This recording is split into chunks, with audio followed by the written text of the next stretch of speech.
Taht sevdası ve iktidar hırsı tarihin her safhasında kan ve vahşeti de beraberinde getirmiştir. Kardeşi kardeşe kırdıran bu hırs, kimi zaman akla hayale sığmayacak sonuçlar da doğurmuştur.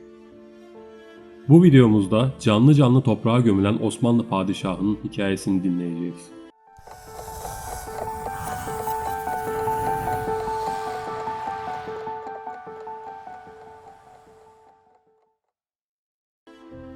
Osmanlı İmparatorluğu'nun tarihte ilk kez toprak kaybetmesine neden olan 26 Ocak 1699 tarihli Karlofça Antlaşması gerileme döneminin ilk adımıydı.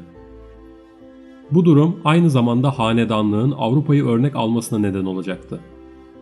Ancak gelişme adı altında gelen lüks düşkünlüğü ve sınıfsal ayrımcılık beraberinde kaosu getirdi. Bu kaostan beslenen Yeniçeri patrona Halil, etrafında topladığı destekçileriyle bir isyan başlatacaktı. Bu güçlü isyana direnemeyen dönemin padişahı 3. Ahmet görevinden feragat etti ve saltanatı yeğeni 1. Mahmut'a devretti. 27 yıllık hapis hayatından sonra tahta geçen 1. Mahmut büyük şeyler yapmayı hedefliyordu. Yıllarca kafeste tutulmasına rağmen zekası ve çalışkanlığından ödün vermeyen 1. Mahmut, aldığı derslerin hakkını 35 yaşında padişahlığa geldiğinde verecekti. İlk başlarda isyancıların isteklerini gerçekleştirse de bu uzun sürmedi. Planlarını yapan padişah, isyancıları sağ gösterirken soldan vurdu. 15 Kasım 1930'da huzuruna çağırdığı patrona Halil, yalnızca 2 yardımcısıyla Topkapı Sarayı'na geldiğinde öldürüldü. Peşi sıra patrona Halil'in yardımcılarını da halka linç ettiren 1. Mahmut, İstanbul'u huzura kavuşturdu. Gerileme sürecini bir süreliğine de olsa yavaşlatan padişah, başta Sırbistan olmak üzere birçok ülkeyi geri aldı. Başta askeri olmak üzere her alanda büyük başarılara imza atan 1. Mahmut dönemi 24 yıl sürdü. Son 2 yılı varis belasıyla geçen padişah, yataklara düştüğünde en büyük darbeyi kardeşinden alacaktı.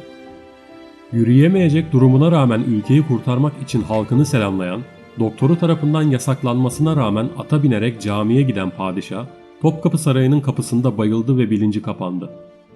Yapılan muayenede vefat ettiği söylenen 1. Mahmut'un ardından alelacele tahta 3. Osman geçirildi.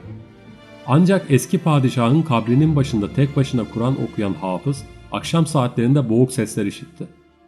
Korkulu ve heyecanlı bir şekilde saraya dönen Hafız, uzun uğraşları sonucu haremin baş sorumlusu Kızlar Ağası'na ulaşabildi.